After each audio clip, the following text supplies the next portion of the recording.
Imagine isso, o homem mais temido da América, reduzido a um número, a Z85. Nenhum terno de grife, nenhum charuto importado, nenhum capanga armado à espreita. Só um uniforme cinza, uma cama de ferro e uma cela fria no meio do nada. Do lado, de fora, a Baía de São Francisco ruge, cercando a prisão como se fosse um monstro faminto. Do lado de dentro, silêncio e medo.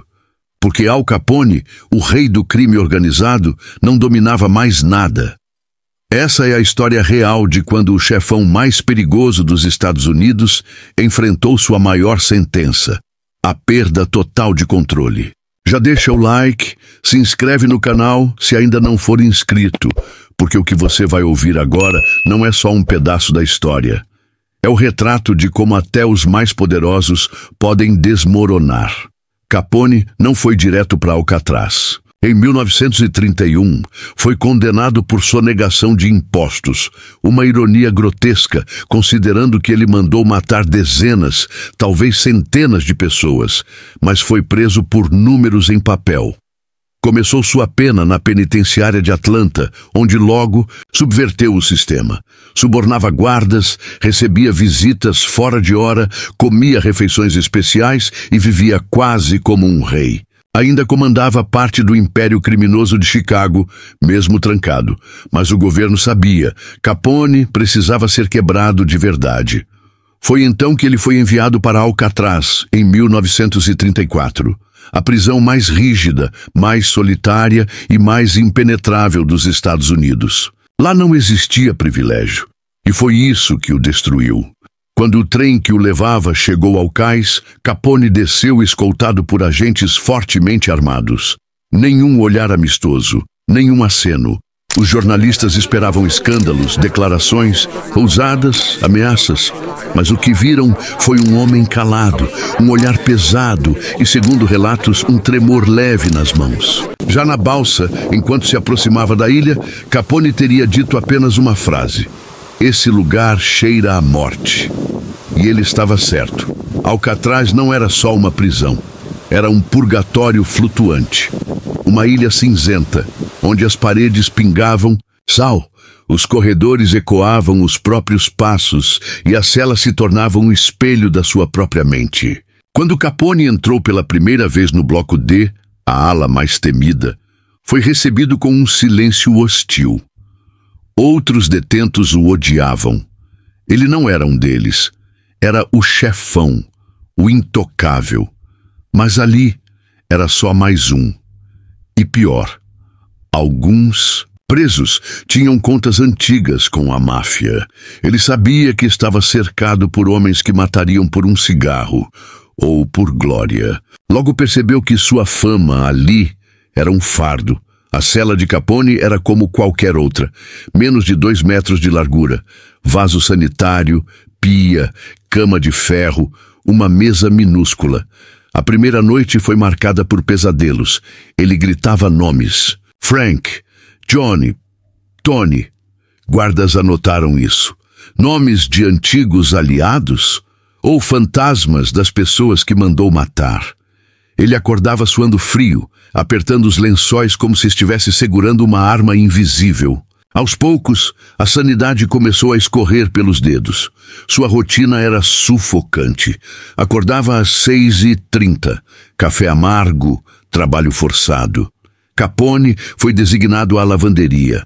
Esfregava roupa, dobrava lençóis, lustrava botas. Um trabalho simples, mas humilhante. Um homem que usava ternos italianos agora passava horas limpando cuecas de desconhecidos.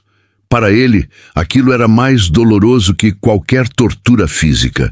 Mas mesmo nessa rotina, algo ainda o assombrava: o som. Os guardas diziam que Capone falava sozinho nas madrugadas, que murmurava melodias antigas, canções da infância em italiano. Diziam que ele ouvia vozes. Certa vez, um guarda o flagrou falando com o ralo da pia. Quando questionado, Capone respondeu: "É o Jimmy, ele vem aqui toda noite." Jimmy era um antigo comparsa que ele mesmo mandou matar. A paranoia o consumia. Começou a pedir para mudar de cela. Implorava por outra ala. Escreveu cartas ao diretor dizendo que o lugar estava possuído. Ninguém o levou a sério. Só os olhos de Capone já não eram os mesmos. Carregavam culpa e medo. Mas um fato curioso marcou seus últimos meses na prisão: o banjo. Capone começou a tocar banjo na biblioteca, sozinho, sempre ao entardecer. As notas eram lentas, nostálgicas, como se estivesse tentando voltar no tempo. Guardas diziam que ele fechava os olhos e sorria levemente, como se imaginasse estar em um clube de jazz em Chicago. Era seu único refúgio, seu último pedaço de identidade. Aquele homem que uma vez mandou prender prefeitos, agora tocava banjo em uma sala vazia.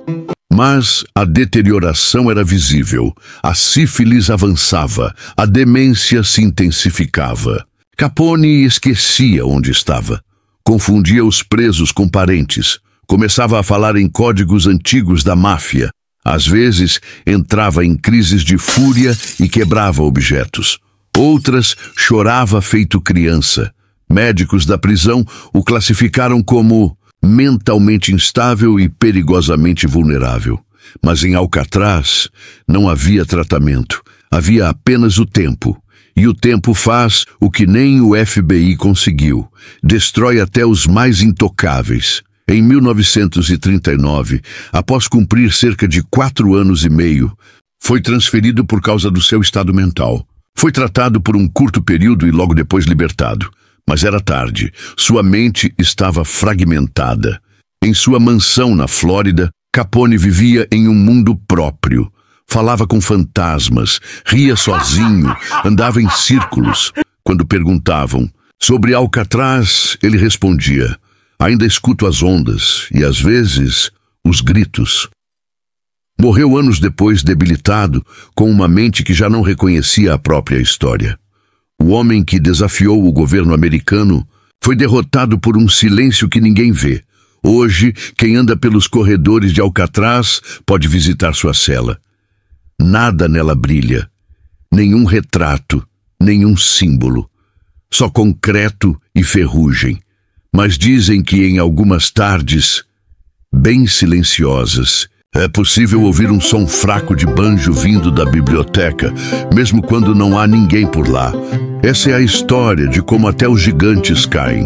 O homem que desafiou o mundo e impôs seu império foi, no fim, derrubado pelo silêncio de uma cela fria. Nos vemos na próxima, com mais relatos que vão mexer com a sua mente e desafiar tudo o que você conhece. Até a próxima história.